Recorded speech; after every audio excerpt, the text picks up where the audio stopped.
بسم اللہ الرحمن الرحیم بہ نستعین وهو خیر معین۔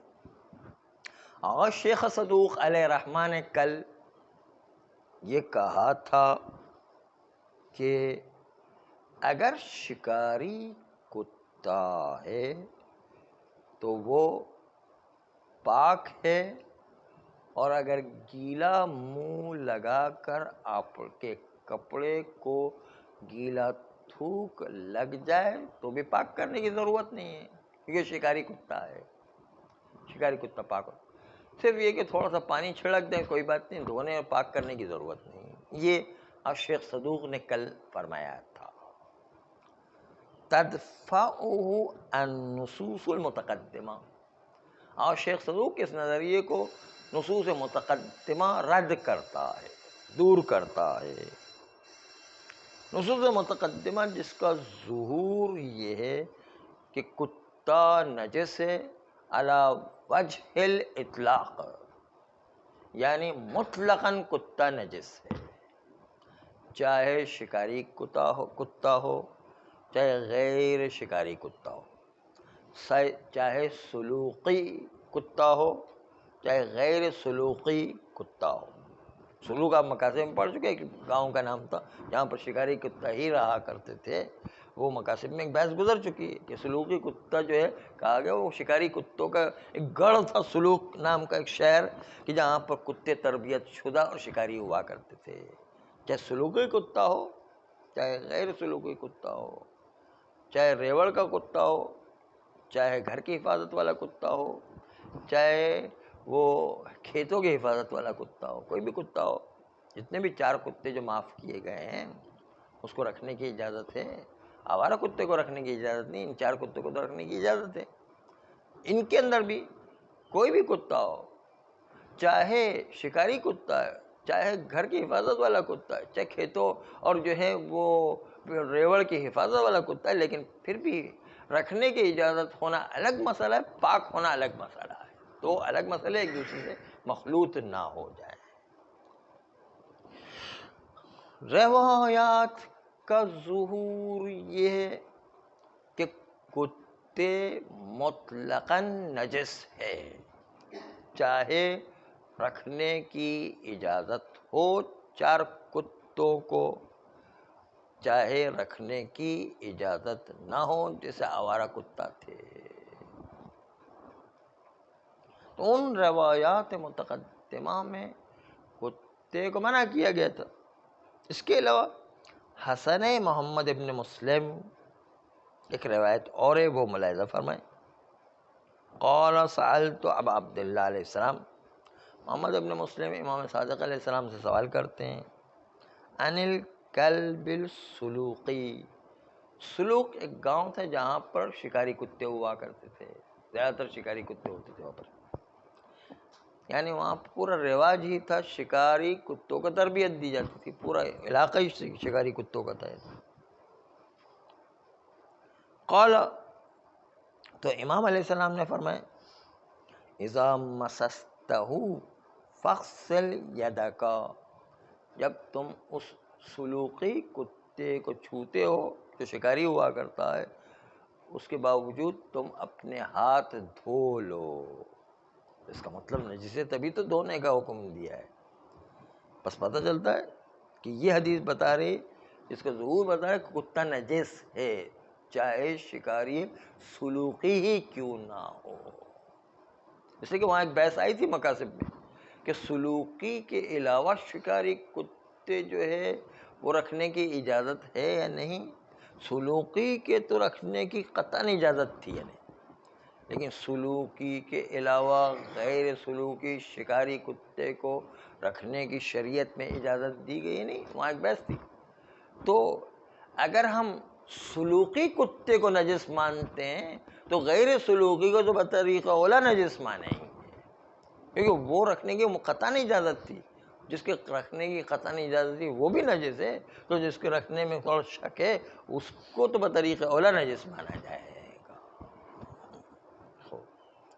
بس اس لیے یہ روایت ظہور رکھتی ہے کہ کتا کتا سلوکی ہونے کے باوجود نجس ہے. سلوکی یعنی شکاری ہونے کے باوجود نجس ہے.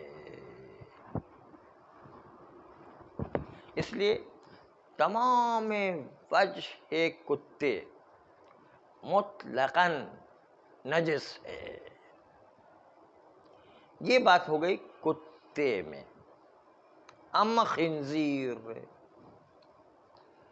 اس کی نجاست میں بھی مورد تسالم واقع ہوا اصحاب کے درمیان، اور مسلم ہے کہ سور بھی نجس ہے.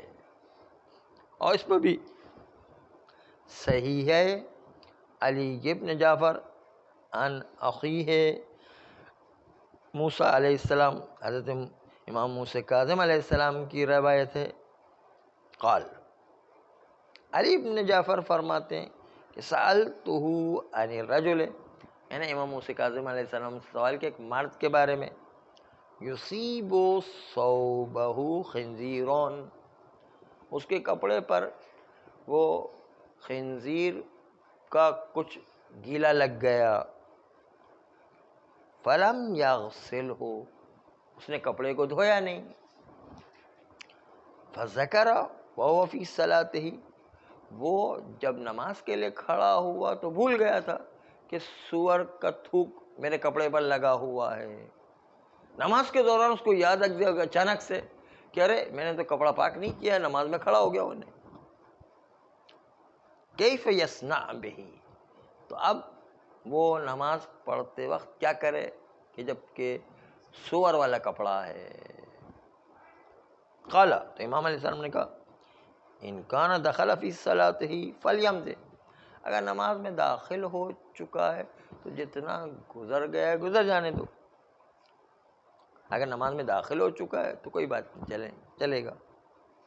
کیونکہ کپڑے کی نجاست طہارت ظاہریہ کافی ہے، اس میں طہارت واقعی شرط نہیں. وہ طہارت ظاہری سمجھ کے جو ہے نماز شروع کر دی، اس لیے ابھی فی الحال جو گزر گیا.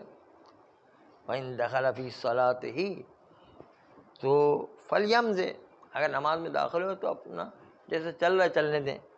وَإِن لَمْ يَكُنْ دَخَلَ فِي صَلَاتِهِ، اگر وہ اپنی نماز میں داخل نہیں ہو، اس کو یاد آ گیا تو کیا فَلْيَنْزَحْ مَا أَصَابَ مِنْ ثَوْبِهِ، تو پاک کرے گا اس چیز کو جو تھوک خنزیر کا پہنچا اس کے کپڑے میں سے. کپڑے میں جہاں تھوک خنزیر کا لگ گیا ہے اس کو پاک کرے گا.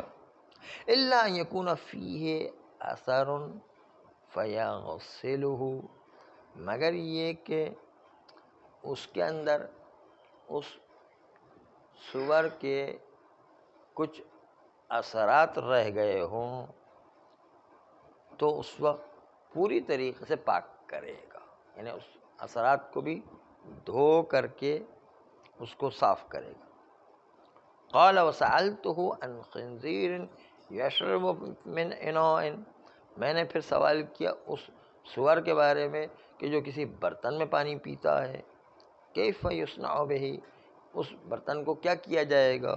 قال یغسل 7 مرات، اس سور کے پانی پیے برتن کو 7 مرتبہ دھوئے گا. اگر اثرات نہیں ہیں تو ظاہری طور پر صاف کر دے گا. مثلا اس کے جو ہے بال لگ گئے ہیں تو اس کو اگر پورے جو ہے اثرات موجود ہے کپڑے پر تو پاک دھو کر کے پاک کرے گا. کپڑے کو 7 مرتبہ نہیں دھونا ہے، برتن کو 7 مرتبہ. برتن کا حکم الگ ہے، کپڑے کا حکم الگ ہے. کپڑے کو صرف ایک دفعہ دھوئے گا کافی ہے، لیکن برتن کو 7 مرتبہ دھونا پڑے گا. اگر برتن میں پانی پی لیے اس سور نے، سور اتنا نجس ہے کہ 7 مرتبہ دھونا پڑتا ہے. کتا اتنا نجس ہے کہ وہ جو ہے 3 مرتبہ دھونا ہے، ایک مٹی سے مانجنے کے بعد 3 مرتبہ دھونا ہے برتن میں. تو یہ برتن کا الگ حکم ہوا کرتا ہے اور کپڑے کا الگ حکم ہے. کپڑے کو سور دانت لگا کے تھوک لگا تو ایک دفعہ دھوئیں گے پاک ہو جائے گا. برتن کو اگر پانی پیا یا برتن کو چاٹ لیا تو پھر 7 مرتبہ دھونا ہوگا. ہاں وہ ایسی کوئی چکر ہے کہ برتن جو ہے وہ چونکہ کھانے میں استعمال ہوتے ہیں اس میں کوئی جراثیم اس کا رہ نہ جائے. کپڑے میں لگائے تو کوئی بات نہیں, جراثیم رہے تو خود بخود دھوپ اور وقت کے ساتھ نکل جائے گا. اس کو تو کھاتے, کپڑے کو تو کھاتے نہیں نا, وہ تو بدن پر رہے گا, کوئی مسئلہ نہیں ہے. کپڑے کو کھاتے ہیں تو وہ تو پورے جراثیم کھا رہے ہیں, کیا کریں. اسی لیے تو ان میں بے حیائی پیدا ہو جاتی ہے. بے حیائی جو ہے سور میں سب سے زیادہ ہے. بے حیائی جو ہے سور میں سب سے زیادہ ہے, اور وہی چیز وہ انسان کھاتے تو وہ سیکھ جاتے ہیں. آپ اسی لیے یورپ کو دیکھیں, سارے کام بے حیائی والے سامنے سامنے ہو رہے ہوتے. جو رات کی تاریکی میں کئی پردوں کے بعد چھپ کر انجام دینے والا کام ہے, آج دن دھاڑے جو ہے سب کے سامنے جو ہے دن روشن کے اندر جو استعمال ہو رہے ہیں.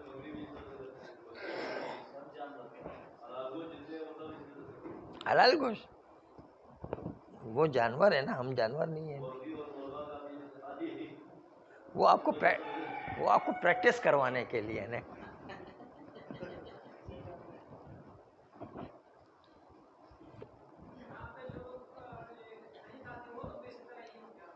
وہ لوگ اتنا نہیں, وہ نہیں, جو لوگ نہیں کھاتے ہیں اس میں بےغیرت نہیں بنتے ہیں. اتنے بےغیرت نہیں بنتے جو لوگ نہیں کھاتے ہیں. بےغیرتی کی بیماری زیادہ تو سور سے آتی ہے. بہرحال اور بھی نقصانات ہیں, یہ تو ہم ایک اشارہ کر رہے ہیں. ہر چیز کے بہت سارے نقصانات ہیں, اس میں سے ایک نقصان کا ہی ہے, باقی اور وہ بے حیائی جو اس میں بہت ہے. تو یہ روایت آپ نے ملاحظہ کی کہ 7 مرتبہ سور کا برتن دھونا ہے. اب گفتگو اس بات کی طرف چل رہی ہے کہ کتے اور خنزیر زمینی کو تو ہم نے نجس مانا, لیکن دریائی کتا اور دریائی سور کیا وہ نجس ہے یا پاک؟ تو مشہور نظریہ کہ پاک ہے, لیکن کچھ لوگ کہتے ہیں کہ نہیں, اس پر بھی کتے کا لفظ صادق ہے, اس پر بھی خنزیر کا لفظ صادق ہے, اس لیے وہ بھی نجس ہونا چاہیے. طبیعت اور عنوان اس پر صادق آ رہا ہے, اس لیے وہ بھی نجس ہونا چاہیے. بعض لوگ یوں کہہ رہے ہیں. وہ لوگ جو پاک کہہ رہے ہیں کہتے ہیں بھائی وہ کتا خالی نام رکھا ہے, وہ اس سے کتا کہنے سے کوئی کتا تھوڑی ہو جاتا ہے. ورنہ جو دریا کے اندر جتنے بھی جانور ہیں وہ مچھلی کی قسموں میں سے, اور مچھلی کی قسموں کے مختلف نام رکھے گئے علی شکل کو دیکھ کر کے وہ ہے مچھلی ہی, یعنی مچھلی کی مختلف قسمیں ہیں. اس لیے جو ہے وہ دریائی کتا خالی نام کا ہے, دریائی سور خالی نام کا ہے, وہ بھی ایک قسم کی مچھلی ہے. اس لیے جو ہے اس کے اوپر نام ہے, حقیقت نہیں ہے, اس لیے اس کو پاک مانا ہے. دونوں میں یہ ذرا سا اختلاف ہے, اس لیے جو ہے جی ہاں دریائی انسان بھی وہ بھی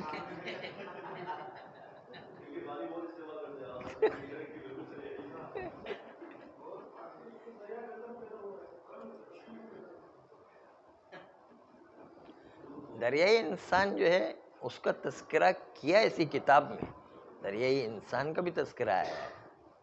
اس لیے کہ آپ نے دیکھا ہوگا کہ دریا سے ایسی مچھلیاں پکڑی گئی ہیں کہ جس کا آدھا دھڑ جو انسان کا, آدھا دھڑ جو ہے مچھلی کا ہے. ایسی جو ہے مچھلیاں بھی پکڑی گئی ہیں. شاید آپ نے جو ہے کبھی زو میں جا کے دیکھا ہوگا کہ وہاں پر جو ہے ایک نمائش میں دکھاتے ہیں, ایک وہ پوری جو ہے نمائش لگاتے جس میں ایک عورت کا سر ہے اور دم جو ہے اس کی مچھلی کی, مثلا ہاں ہاں ممتاز بیگم, آپ کو بڑا یاد ہے ماشاءاللہ. ممتاز بیگم جو بالکل نام یاد آ گیا, صحیح بات ہے, ممتاز بیگم. لیکن ہو سکتا ہے یہاں پر تو جھوٹ لگایا ہو انہیں, کیونکہ وہ دم الگ سے دکھاتے ہیں, عورت کے چہرہ الگ سے دکھاتے ہیں, یہاں پر ہوں گے. لیکن حقیقت میں ایسی چیزیں پیدا ہوئی ہے کہ انسان کا اوپر کا جسم ہے, نیچے کا جسم مچھلی کا ہے, مطلب تو یہ دریائی انسان ہو جاتا ہے. تو ایسی جو چیزیں بھی نکل آتی ہے یہاں. تو یہ ایک بحث ہے، کیا ہے اس کو کتے حقیقی کہیں گے یا خالی نام کا کتا ہے وہ؟ اس کو سور حقیقی کہیں گے یا خالی نام کا ہے؟ یہ اس پر بحث چل رہی ہے سب، اور روایات سے ثابت نہیں ہوتا کہ اس کو نجس مانا جائے۔ آئیے اس مسئلے میں مشہور اس بات کی طرف جاتے ہیں کہ دریائی کتا اور دریائی سور پاک ہے، جبکہ ابن ادریس حلی نے انہوں نے کہا کہ نہیں، دریائی کتا اور دریائی سور دونوں نجس ہیں، اور اس لیے نجس ہے کہ ان دونوں پر کتے اور سور کا عنوان صادق آ رہا ہے، اور عنوان کو چونکہ روایات میں حرام قرار دیا گیا، اس لیے دریائی کتا اور دریائی سور بھی نجس ہونا چاہیے۔ یہ ابن ادریس حلی کی دلیل ہے۔ مگر یہ کہ آخوئی کہتے ہیں مشہور والا نظریہ صحیح ہے اور ابن ادریس کا نظریہ صحیح نہیں ہے، کیونکہ دریا میں جو کتے اور سور ہوا کرتے اگرچہ کہ موجود ہیں، لیکن یہ واقع میں اپنی حقیقت کتا اور سور سے خارج ہے۔ ان کو صرف نام دیا گیا شباہت کتا اور شباہت سور کی وجہ سے، بعض جہات اور بعض آثار کو دیکھ کر، وإلا حقیقت میں کتا اور سور ہے ہی نہیں۔ کیونکہ واضح ہے، آخوئی کہتے ہیں کیونکہ واضح ہے کہ دریا میں جو چیزیں پائی جاتی ہیں وہ حقیقت میں نہ کتا ہے نہ خنزیر ہے، بلکہ جو چیز پائی جاتی ہے وہ صرف مچھلی کی اقسام ہیں۔ ان اقسام میں سے ایک کتے کی ذرا شکل والی ہے لیکن ہے وہ مچھلی، اور ایک سور کی شکل والی ہے لیکن وہ ہے مچھلی۔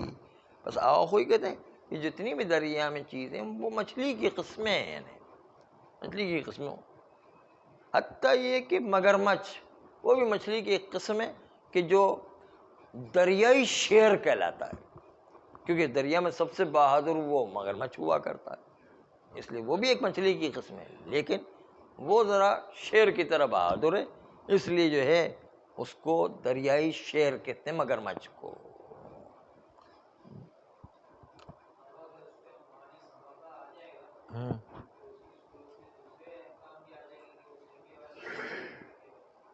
ہاں اگر چھلکے والی ہے تو اس کو کھانے کی اجازت ہے، دریائی ہی کیوں نہ ہو بھلے، لیکن چھلکے آنا ذرا مشکل ہے، چھلکے ہوتے نہیں ہیں اس کے، اگر کہیں ہے تو وہ اجازت ہو جائے گی۔ نہیں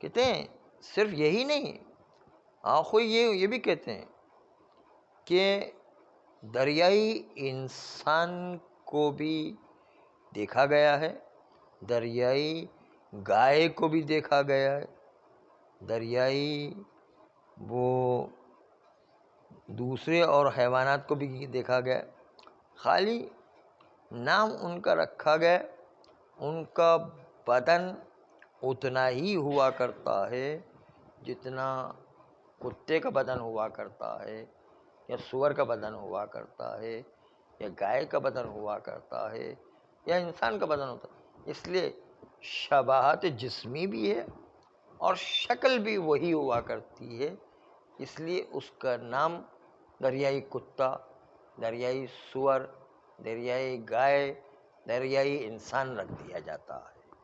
دو شباہت ہے، ایک شکل کی شباہت ہوتی ہے، دوسری جسمانی شباہت ہوتی ہے، باقی ہے وہ مچھلی کی قسموں میں سے۔ اس لیے آپ نے دیکھا ہوگا کہ مگرمچھ کو دریائی شیر کہتے ہیں، اور چھوٹے چھوٹے جو ہے کیڑے مکوڑوں میں عنکبوت کو، عنکبوت کے نہیں، یہ مکڑی جو ہوتی ہے، مکڑی اس کو عنکبوت کہتے ہیں، یہ عنکبوت کو چھوٹے چھوٹے کیڑے مکوڑے مکھی مچھر ان کا شیر کہتے ہیں، عنکبوت کو بھی شیر کہتے ہیں۔ شیر کیوں کہتے ہیں؟ کیونکہ یہ سب کو ہڑپ کر جاتا ہے، سب کو کھا جاتا ہے، کیڑے مکوڑے مکھی مچھر سب کو پھنسا لیتا ہے اپنے جال میں، وہ کھا جایا کرتا ہے، اس لیے عنکبوت کو بھی شیر کہتے ہیں۔ عنکبوت شیر ہے، مگرمچھ شیر ہے، وہ اپنے اپنے علاقے کے شیر ہیں، وہ شیر جو ہے دریائی شیر ہے مگرمچھ، اور عنکبوت جو ہے پرندوں اور جو ہے چھوٹے موٹے کیڑے مکوڑوں میں شیر ہے نا، حشرات میں شیر ہے مثلا. تو آپ نے کئی شیر ملاحظہ کر لیے، انسانی شیر جو رہ گیا بس.